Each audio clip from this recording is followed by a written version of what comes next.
On peut vivre sans richesse, presque sans le sou. Des seigneurs et des princesses, y en a plus beaucoup. Mais vivre sans tendresse, on ne le pourrait pas. Non, non, non, non, on ne le pourrait pas. Voilà. Cette chanson, elle me parle de... Finalement, si la vie fait qu'à un moment donné, on est privé de tout, même vraiment, si on est au fond du trou, qu'est-ce qui reste de plus important pour un être humain et même peut-être pour un animal? C'est la tendresse, la douceur des liens. Et ça, c'est vraiment quelque chose que je ressens profondément, mais que j'ai retrouvé dans tous les témoignages des personnes que j'ai rencontrées.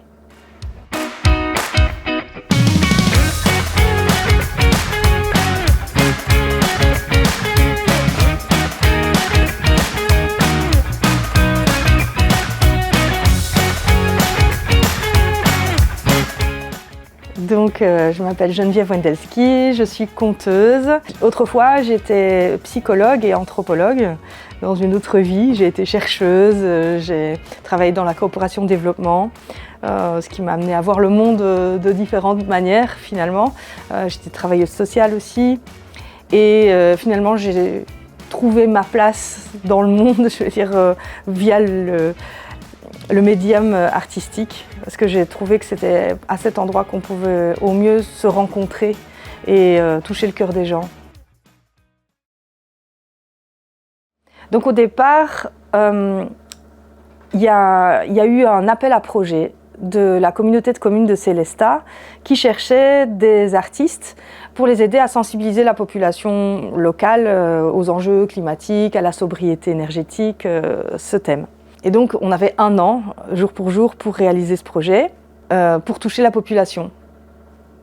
Et moi, ce que je leur ai proposé, qui était un petit peu différent de ce qui se fait d'habitude, et que j'aime faire, c'est plutôt que de faire de l'information qui est descendante, où on va transmettre des bons conseils, des recommandations aux gens, ce serait plutôt d'aller voir, tiens, eux, comment ils vivent les choses, comment ils vivent les changements du monde, et puis quelles idées ils auraient pour améliorer la situation, comment eux ils se débrouillent, quelles solutions ils ont déjà mis en place, qu'est-ce qu'on pourrait faire collectivement pour que tout le monde soit bien, quoi. Et donc c'est comme ça que je suis partie en interview, en fait. Je suis partie à la rencontre des habitants de tous les villages de la communauté de communes de Sélestat.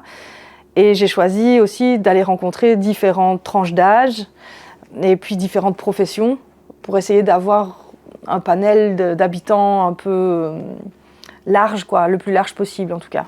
Finalement, pourquoi faire toutes ces interviews? Pourquoi récolter la parole des habitants? Tout simplement pour avoir de la matière, pour savoir raconter, imaginer un récit qui colle vraiment avec le terrain, qui colle vraiment avec la réalité des gens. Et même si on part dans l'imaginaire, c'est quelque chose qui va les toucher parce que ça parle de leur vécu, ça parle de leur réalité. Et ça parle de ce dont ils auraient besoin vraiment dans leur quotidien. Donc c'est pour ça que je pars sur les routes et c'est comme ça qu'au final je me retrouve avec plus de 20 heures d'enregistrement et de paroles à condenser bien sûr pour faire un récit qui tienne environ 1 heure, 1h30 pour en faire un spectacle. Qui soit à son tour une parole qu'on puisse rendre aux habitants et qui puisse circuler entre les villes et villages pour amener encore plus de discussions sur le sujet et permettre peut-être de faire après de réelles actions en lien avec les souhaits des gens, quoi. Voilà. En parallèle de ça, comme je me suis dit aussi, tout le monde n'est pas nécessairement à l'aise avec la parole, notamment les plus jeunes ou les plus anciens peut-être. En tout cas, il y a certains publics qui sont moins à l'aise avec la parole. Pourquoi pas utiliser le médium des arts plastiques, le visuel, l'image, et aussi pour les jeunes d'ailleurs. Donc c'est comme ça que j'ai rajouté dans les ingrédients du projet l'idée de réaliser une fresque en peinture qui permette de représenter les idées visuellement, comment ça serait la communauté de communes de Sélestat, mettons dans 10 ans, si tous les changements qui sont souhaités sont réalisés.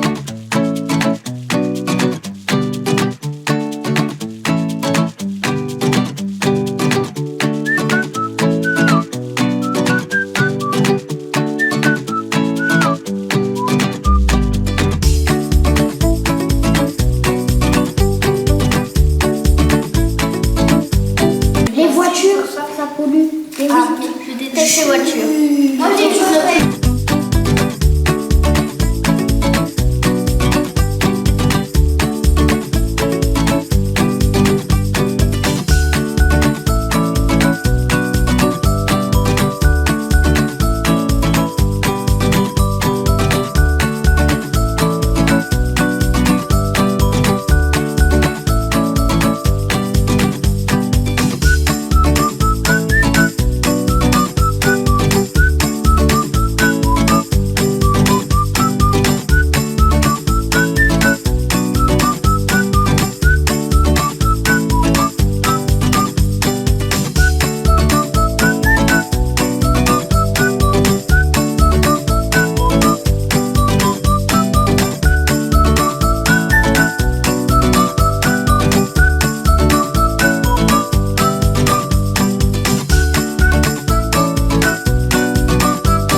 Dans le territoire, il y a la route des vins.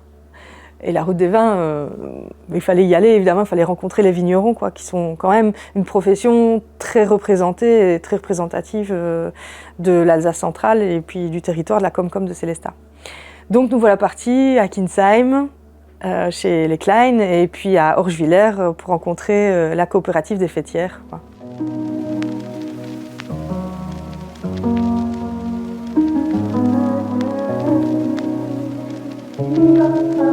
Pour un exemple, à l'époque des dinosaures, il y avait 4% de CO2 dans l'air. En fait, grâce aux plantes qui ont poussé sur Terre, on est arrivé à 0,02%.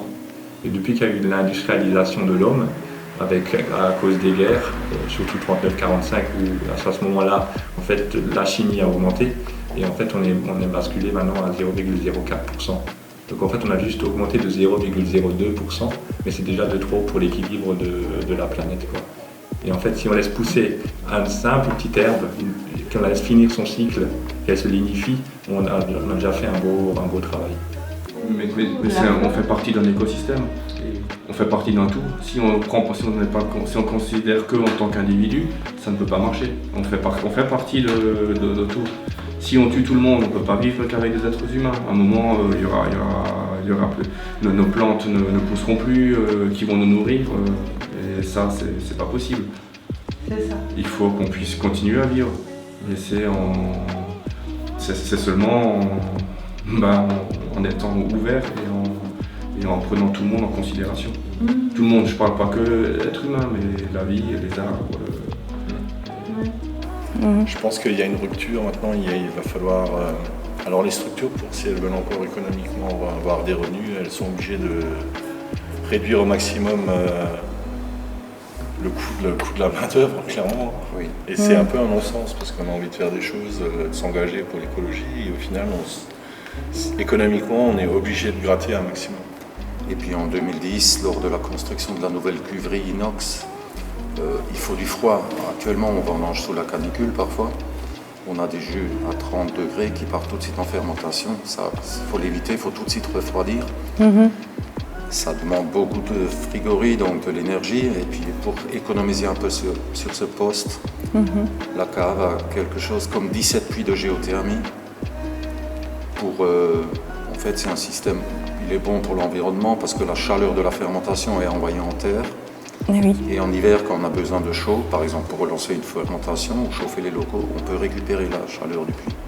Alors moi, au niveau communication, au niveau national, j'aimerais bien que quand on parle du vin, quand on parle de l'alcool en général, chez les jeunes, qu'on sache faire la différence entre le vin et les alcools très forts qui les mettent dans des états lamentables. Parce que souvent on parle de l'alcool, on ne fait pas de différentiel entre le whisky et la vodka et une bouteille de vin, et ça me dérange beaucoup ça. Donc j'aimerais que l'État français se rende compte de la richesse qu'il a avec ses vignobles. Là, on ne parle pas que des vignobles alsaciens et qu'il arrête de comparer le vin à l'alcool fort. J'ai un gros souci avec ça. Alors j'aimerais aussi qu'on ait une image un peu redorée parce que je trouve que les gens ne se rendent pas compte. C'est vrai que quand on est obligé de traiter pour sauver nos cultures, en termes d'image, pour les gens, ça les interpelle, ça les dérange. Ils se disent voilà, c'est des cochons, ils polluent, ils ne savent pas ce qu'on a dans nos cuvées. Ils sont convaincus que les bio traitent pas, alors que les bio traitent au moins autant que nous, voire plus, c'est une obligation, puisqu'ils ont des produits à rémanence beaucoup plus courte. J'aimerais aussi que le consommateur, quand il dit qu'il veut consommer bio, quand il va faire ses courses, il consomme bio. Ce qu'il ne fait pas au jour d'aujourd'hui, parce qu'il n'a pas les moyens de le faire, je comprends. Mais qu'il sache aussi que quand il veut consommer bio, c'est normal qu'il paye plus cher, parce qu'en termes de travail, c'est vraiment du travail en plus, quoi. Et c'est normal qu'il faille que ce soit un peu rémunéré un peu mieux. On ne se prend plus le temps. Voilà ce que j'aimerais retrouver. C'est d'avoir du temps plus long quoi, pour pouvoir... Voilà, c'est... Même aux abords des vignes, déjà dans les villages, dans chaque quartier, il y avait un banc. Alors, le soir, on se retrouvait sur le banc. Et pas sur les réseaux. Ça, voilà ce que j'aimerais retrouver. Le lien entre les vignerons, ce que j'ai vraiment vu dans le vignoble et par rapport au thème de la sobriété, c'est qu'ils sont tous déjà dedans en fait. Ils réfléchissent à comment changer les choses. Et je veux dire, chacun a un peu ses stratégies, mais que ce soit au niveau technique, technologique ou bien au niveau vraiment de l'approche végétale, au niveau de l'approche botanique, il y a des démarches, quoi. On est en route, on est en train de réfléchir, quoi. Tout le monde est sur le chemin. À Muttersols, on a choisi le club des aînés parce qu'il y a aussi, c'est vraiment un club très dynamique. Dans cette vie-là, on a fait comme tout le monde des erreurs. Nos enfants, on les a élevés dans l'erreur, peut-être trop dans le coteau. C'est pour ça aujourd'hui, ils n'ont absolument plus la même vision qu'ils avaient, que nous, on avait à l'époque. Mais il faut faire avec ça. L'évolution, c'est ça. L'évolution industrielle et autres. Moi, j'étais très bien dans l'industrie, etc. Et j'ai aussi vu une chose, c'est qu'on détruisait lentement notre bien-être, ça veut dire la terre. Et on en est là aujourd'hui. Et nos parents, qui se contentaient de ce qu'ils avaient, tout ça, ils nous ont transmis beaucoup de choses. La simplicité, l'humilité, le partage. Quand un n'avait pas, l'autre il donnait à l'autre. Maintenant, nous sommes des retraités et nous sommes disponibles aussi pour aider ceux qui en ont besoin. Dans tous les sens du monde, chaque personne a un don. Donc, alors si chacun un sourire, une parole, c'est pas exigeant, ça ne coûte rien. Et c'est ça la société de nous, les anciens, parce que les jeunes ils sont là, mais ils ne connaissent plus. Mais c'est à nous aussi de transmettre, comme quoi on peut se contenter de peu, mais s'enrichir autrement. On avait de la chance parce qu'on s'occupait toujours des groupes de jeunes. Donc on avait déjà un peu l'esprit des jeunes. À fur et à mesure, on s'occupait des groupes de Chiozet, donc des jeunes, je parle des jeunes qui avaient déjà 20 ans aussi. Le troisième âge et même plus. Oui. Parce que nous, on parle maintenant de choses, parce qu'on voit ça avec des yeux d'anciens, mais j'aimerais bien aussi avoir ce que pense un jeune par rapport à ça. Des jeunes qui peut-être ont des idées différentes, mais la vie est difficile pour eux aussi. Hein. Oui. Et puis, on a été à Ebersmaster, où on a rencontré des enseignants. Là aussi, forcément, une profession très représentative voilà, de presque tous les villes et villages. On peut pas trop... ouais, l'enfant va être vite passif parce que, plus spectateur qu'acteur en fait. Il faut être très, très réactif et faire avancer, changer les activités assez rapidement. C'est ça, et puis moi ça fait 18 ans que je fais ce métier et je sens, entre le début de ma carrière et maintenant, qu'il y a vraiment, que ce que tu dis, c'est le temps de concentration devient de plus en plus limité, quoi. Je le fais ici, mon service civique. C'est ça. Et ça, c'est une des stratégies, vous, que vous avez imaginé d'engager des personnes en service civique pour un petit peu avoir du soutien dans les classes, ou bien parce que vous avez aussi peut-être des ATSEM ou des choses comme ça dans les écoles? Alors moi, j'ai une ATSEM. Donc on est déjà 2 dans la classe. Alors que ma collègue, elle a, sur les années précédentes, tu avais beaucoup d'élèves, ça allait de 25 à 27. 26, l'année dernière, 4 niveaux. Donc on s'est dit d'être à 2, c'est vraiment un plus, quoi. Donc c'est vraiment pour ça qu'on choisit, qu'on fait la démarche pour obtenir un service civique. Après le bac, ça part en vrille dans, je veux dire, pour faire des études secondaires, pour pouvoir espérer, chaque parent, je pense, espère que son enfant va pouvoir faire quelque chose professionnellement, mais non, c'est pas possible pour tout le monde, c'est pas vrai. Même les bourses, ça suffit pas, même c'est dur ça, franchement, et ça je le vois et je dis mince, c'est pas juste, quoi. C'est pas juste, ouais. C'est pas juste parce que l'école primaire surtout, je trouve que c'est vraiment ça, c'est essayer de donner le maximum de chance à tout le monde. Gommer les inégalités qu'il peut y avoir à la maison. Et ça, on y arrive plutôt pas mal, je trouve. Ouais. Franchement, mais après, ils se heurtent à un mur, quoi. C'est dur. À Sélestat, on a rencontré la médiathèque, mais plus particulièrement un groupe de jeunes qui se rassemblent à la médiathèque pour avoir aussi cette catégorie de population dans les adolescents. Qui ont aussi beaucoup de choses à dire sur l'évolution du monde.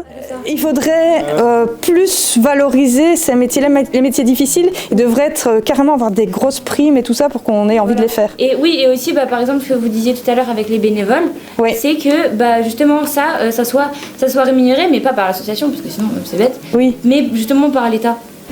C'est ça. Donc valoriser aussi tout ce qui est pénible, quoi. Avoir des primes pour ce qui est pénible. Pénible ou ce qui est dans la bienveillance, aider son prochain. Oui, c'est ça.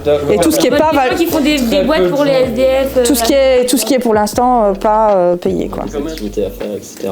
Ouais. Oui. On a des objectifs dans la journée ou à long terme. Ouais. Parce que c'est toujours bien. Et puis être avec mes proches, mes amis, etc. C'est ça. Bien, donc comment tu les as écrits dans tes mots-clés là? Comment tu les as écrits? Moi j'avais écrit la pollution. Pour régler les frontières fermées, les conflits machin, j'ai écrit faire du monde un grand pays, donc qui s'appellerait la Terre, parce que notre pays est la Terre. Il y aurait un seul pays qui serait la Terre. Alors donc par exemple là il y a des dirigeants politiques dans cette liste qui ont des problèmes avec les territoires. Logiquement si on a un grand pays, il n'y a pas de problème de territoire.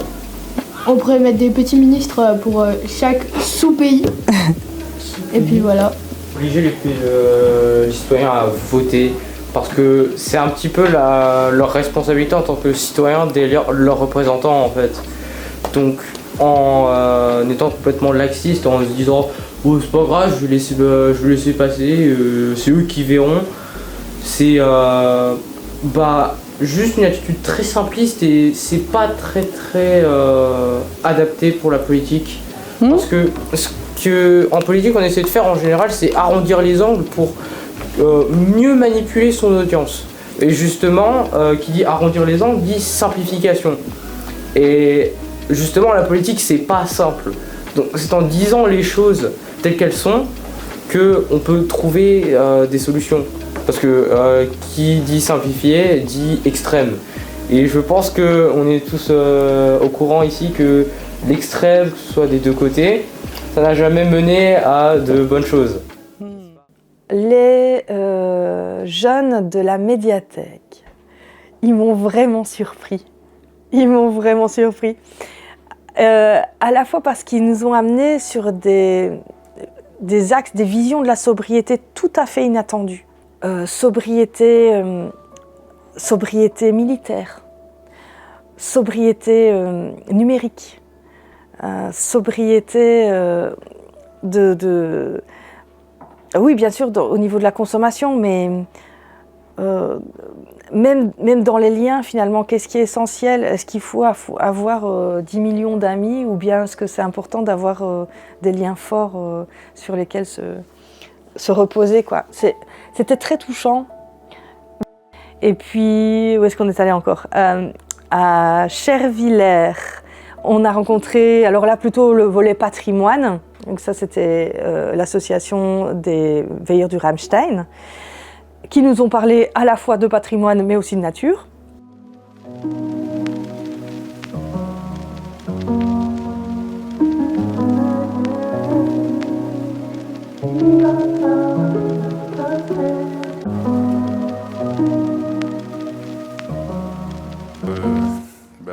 Ce qu'on aimerait nous faire, qui devrait être sujet à au moins accord de principe, eux sont quelque part les garants, les associations retenues là, pour faire partie de ce comité, sont quelque part un peu les garants de la préservation de ce biotope, quoi.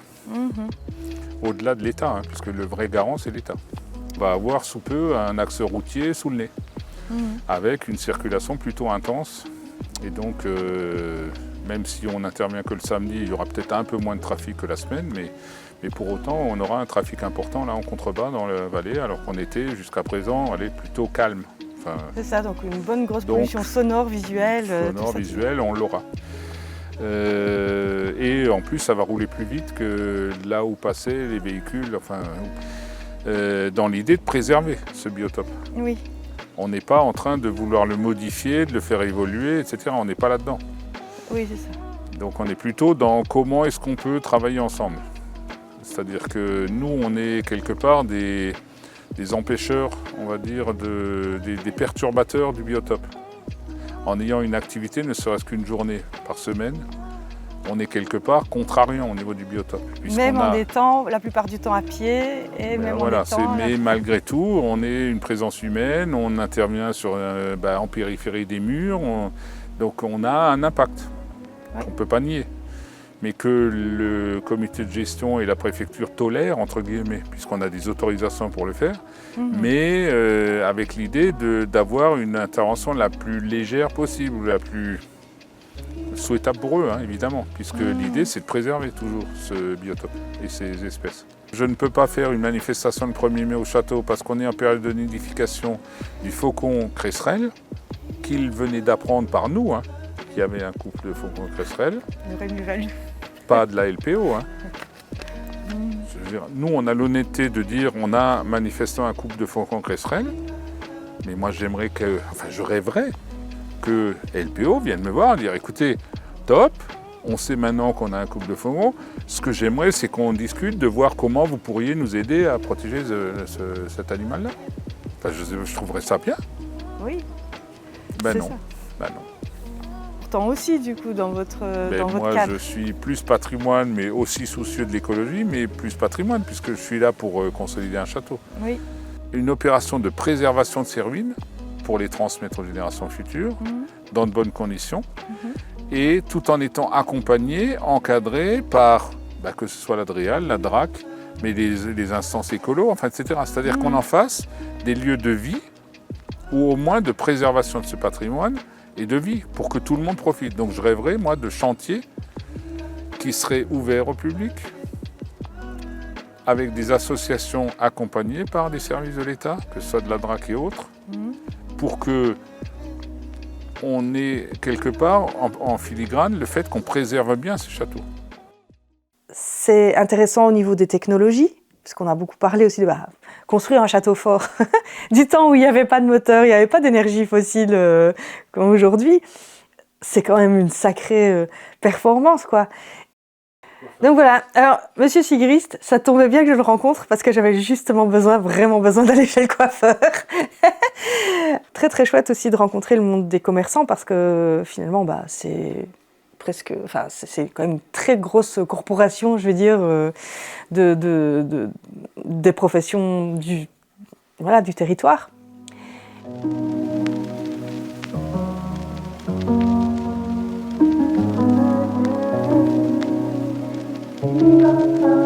Benoît, ça fait 55 ans que je suis là, autant en privé qu'en professionnel, en scolaire. Ah oui, aussi l'engagement par rapport aux écoles, etc. Voilà, et puis dans le milieu associatif. Mon papa est à 55 ans de présidence d'un club à Châtenois, donc on va dire, je suis un peu comme Obélix, je suis tombé dedans quand j'étais petit, quoi. Oui. Et 5, 10, 15, 20, ça dépend un peu des perceptions. Dans les dernières années, en tout cas, est-ce que vous avez constaté des changements qui ont eu un impact sur votre vie professionnelle et ou personnelle? Des changements, je veux dire, globaux, quoi, des changements, que ce soit au niveau climatique, au niveau énergétique, au niveau économique, au niveau social. Sur l'énergie, je vais pas râler comme quoi c'est devenu trop cher, hein. Mais bon, on voit quand même il y a un phénomène aujourd'hui d'avancement dans le climat, dans la gestion, dans le transport. Je veux dire, on va quand même de l'avant, hein. Je veux dire, les gens utilisent quand même de moins en moins leur voiture, hein. On voit les pistes cyclables qui fleurissent un petit peu partout.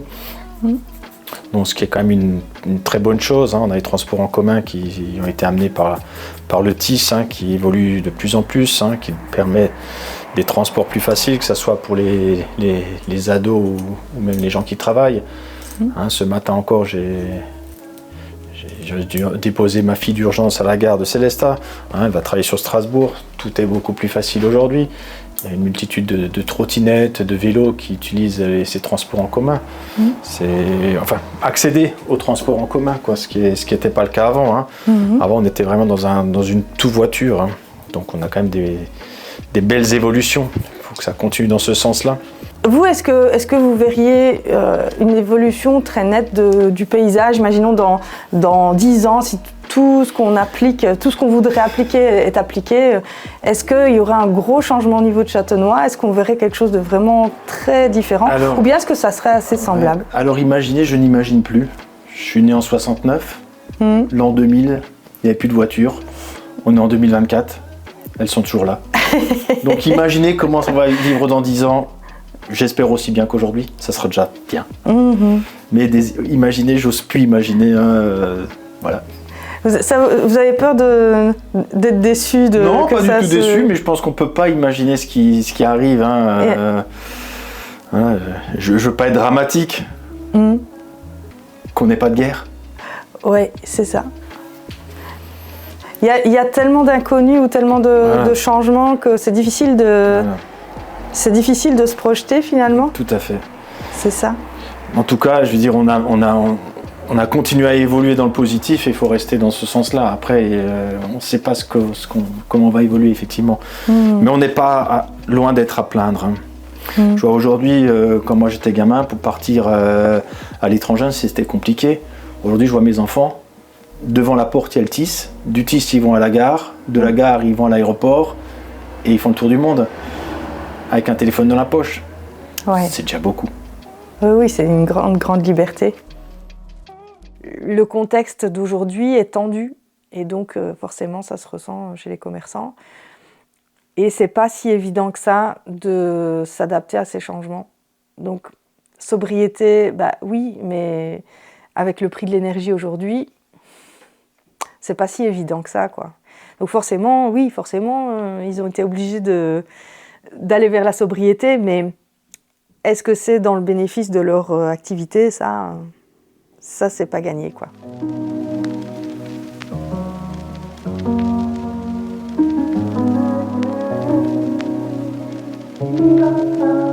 Et au jour d'aujourd'hui, comme le Haut-Rhin, ils ont fait d'énormes travaux dans les années 80, hein, ils ont endigué le tout, donc l'eau vient 2 jours plus rapidement.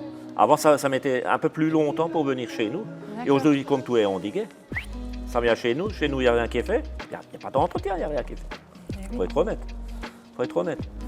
Donc automatiquement, le Gießen, il vient au même moment que l'île est en haut. Et donc l'eau ne peut pas rentrer dans le Gießen, c'est logique. C'est logique, si l'île est haute et vous venez avec le Gießen, catastrophe. Nous, on est impactés tous les ans par ça.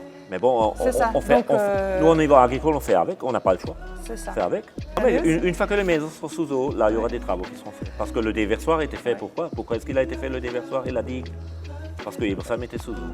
Et Sélestat était sous eau. D'accord. Donc, et depuis, mais le problème qu'il y a, c'est l'entretien de ces ouvrages. Ça, il faut insister. On ne devrait pas avoir besoin de faire ça. Surtout aujourd'hui, quand les gens devraient quand même être... Donc, la sensibilisation des gens, elle est pas faite. Les gens, ils n'en ont rien à foutre. Leur petite vie, leur petit bonheur, leur petit truc, et le reste, j'en ai rien à foutre. On préfère mettre un peu d'argent dans l'alimentation plutôt que de le mettre dans une nouvelle télé tous les 4 ans et avoir... Je me fais aussi plaisir, hein, j'ai aussi une belle télé, mais je la change pas tous les 4 ans. Voilà, c'est... Non, mais là-dessus, vous avez raison. Moi, j'avais déjà des collègues qui sont venus, ils étaient là, on discutait. Ils ouvrent leur paquet de cigarettes, ils jettent le truc par terre, chez nous. Alors, je l'ai ramassé, je dis, ça se met à la poubelle, mec. Hein. Donc, ça arrive partout. Hein, mais ça, comme il dit, c'est les gens, ils ont toujours fait comme ça. Donc, les agriculteurs, oui, pour moi, évidemment, des personnes clés sur le territoire, puisqu'ils façonnent complètement le paysage. Et puis, c'est aussi la base, quoi, la nourriture. Donc, oui, j'étais très contente que M. Heinrich réponde présent, avec son fils d'ailleurs, et qui nous raconte un petit peu son quotidien. Ce qui m'a marqué, vraiment, c'est tous les investissements qu'ils font pour économiser l'énergie, parce que, de toute façon, il n'y a pas le choix. Et tout ça, à leurs frais. Les investissements des agriculteurs qui les poussent évidemment à se mettre dans le rouge, à être endettés, à être en difficulté, à être fragiles en fait par rapport au reste du monde. Et cette concurrence complètement déloyale entre les agriculteurs du monde qu'on met en concurrence, quoi. Alors qu'en vrai, c'est pas ça. C'est pas ça le cœur de leur métier, c'est pas ça. Parce que eux, ils fonctionnent avec tellement de... On sent l'amour du métier, quoi. Si on les aide pas, qu'est-ce qui va se passer? Au bout du compte, après toutes ces rencontres, je me retrouve avec plus de 20 heures d'enregistrement et qu'est-ce que je vais faire avec tout ça?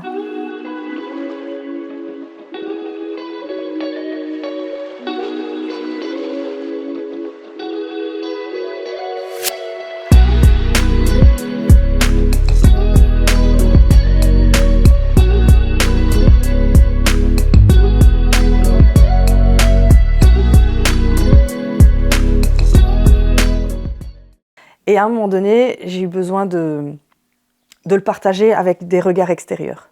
Donc c'est là que j'ai invité plusieurs personnes, mise en scène, conteurs, scénographes, voilà, des personnes vraiment du monde du spectacle pour partager cette matière-là et voir ce qu'ils en pensaient et quelle forme on allait pouvoir lui donner à cette matière. Comment agencer tout ça avec des mots, dans un espace, quelle forme théâtrale, voilà, qui puisse s'adapter en même temps à tous les terrains, puisque mon idée c'était quand même bien de rendre cette parole aux habitants dans chaque village et dans chaque ville, voilà, et que ça soit vraiment adapté aux besoins du terrain. Donc que ça puisse jouer dans une école, que ça puisse jouer dans une ferme, dans une fête de village, dans une salle de spectacle, dans une médiathèque. Il fallait vraiment que ça puisse aller partout. Voilà. Donc pendant l'été 2024, je passe beaucoup de temps donc, à écouter, à noter, à avoir déjà des petites idées. Et donc comment resserrer, comment garder le cœur, l'essentiel vraiment de ce que les gens ont dit sans trahir leurs paroles. Et donc là, ça a encore été tout un travail de remaniement, vraiment, avec Lénaïque Eberlin, donc, qui est conteur et metteur en scène ici sur le territoire aussi, qui m'a aidé vraiment à encore resserrer, à peaufiner, à affiner le texte et la matière pour en faire un spectacle. Alors, suite à tout ce travail, je me retrouve avec un spectacle en 3 épisodes, finalement, qui sont, pour être vraiment modulables. Donc soit on peut voir les 3 épisodes d'affilée, soit on peut les voir chacun séparément, et tout de même comprendre de quoi il s'agit, sans perdre le fil. Et ces 3 épisodes, c'était pour pouvoir rassembler un peu tous les thèmes dont on m'a parlé dans les interviews. Le premier épisode concerne l'alimentation, vraiment la relocalisation de l'alimentation, et puis donc le changement du paysage aussi finalement que ça va impliquer, et le changement des pratiques agricoles. Le deuxième, ça concerne vraiment tout ce qui est comment on remet du sauvage dans le cultivé, donc le retour du monde sauvage autour de nous, et puis qui nous protège aussi des changements climatiques, la reforestation, la place des plantes sauvages, du monde sauvage. Et bien sûr, comme ça ne plaît pas nécessairement à tout le monde, comment on va organiser le débat public. Voilà, ça, c'est le deuxième épisode. Et le troisième épisode, vraiment autour du lien social, du besoin d'être ensemble, de faire ensemble, et entre générations, vraiment entre générations, et ce besoin aussi de temps et de ralentir, de la douceur en fait, de la douceur de vivre. Voilà, ça c'est le troisième épisode. Voilà. Donc ça, c'est un spectacle du coup qui me permet de m'adapter un petit peu à tous les terrains, à tous les publics et au centre d'intérêt des différents publics. Et voilà, ça donne 3 épisodes de 30 minutes qui sont agrémentés à la fois du récit, qui mêle le réel et la fiction, parce que bien sûr, sans la fiction, il n'y a pas le petit peps qui fait décoller l'histoire, et puis le suspense, et aussi bien sûr des chansons pour un petit peu dynamiser le spectacle. Voilà. Je termine chaque épisode avec une question que j'adresse au public, pour alimenter le débat qui pourrait avoir lieu, si le cœur leur en dit, aux personnes qui ont assisté au spectacle en buvant un petit verre après la représentation. Voilà. Donc ça, c'est un peu la formule. Ensuite, qu'est-ce que je peux dire des premiers retours? Je suis assez épatée, en fait, de voir que toutes les générations restent focus sur le spectacle. Même si, évidemment, pour les plus jeunes, il faut déjà avoir à partir de 6 ou 7 ans, je pense, pour comprendre l'intrigue, parce qu'il y a quand même beaucoup d'éléments. Le réel, c'est complexe. Et donc, les gens, ils viennent beaucoup me parler après le spectacle. Ils viennent vraiment... C'est comme s'ils avaient besoin de témoigner encore. Ça ramène encore du témoignage. Et puis, je vois les gens, entre eux, après, qui se parlent et qui se disent « Ah oui, mais c'est vrai que ce sujet, on devrait plus en parler, mais comment on pourrait faire pour qu'on se retrouve plus dans le village, pour qu'on se parle plus, pour qu'on puisse faire des choses ensemble, quoi. » Parce qu'avant tout, si on veut faire des choses ensemble, il faut d'abord se parler pour voir comment on peut le faire. Et donc là, je pense qu'il y a un levier intéressant voilà, qui vient après le spectacle. Après, c'est dans les mains des spectateurs, c'est dans les mains des communes, parce que voilà, c'est un outil maintenant.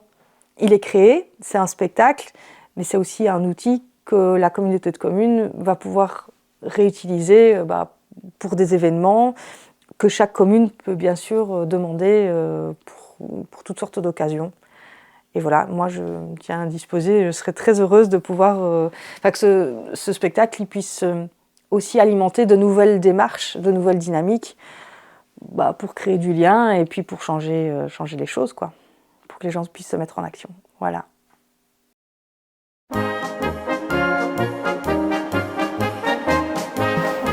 Super. Et bien voilà, j'ai fait le tour des questions. Super. C'est nickel. bon? Oui, très bien. Ça m'a fait plaisir. Le mois, c'était une interview dynamique. Ah voilà, c'était... Oui, tout à fait. Ça faisait plaisir.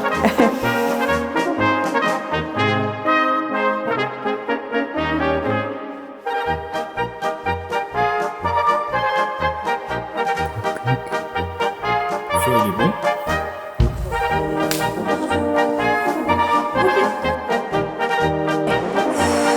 Seulement voilà, coup de vent, perte du chargement, crac. Bon, je les ai laissés continuer. Et de l'autre côté, un petit camion Playmobil, équipé de panneaux solaires, chargé d'un sac de riz, traversait la plaine. Et là, passage nuageux, panne sèche.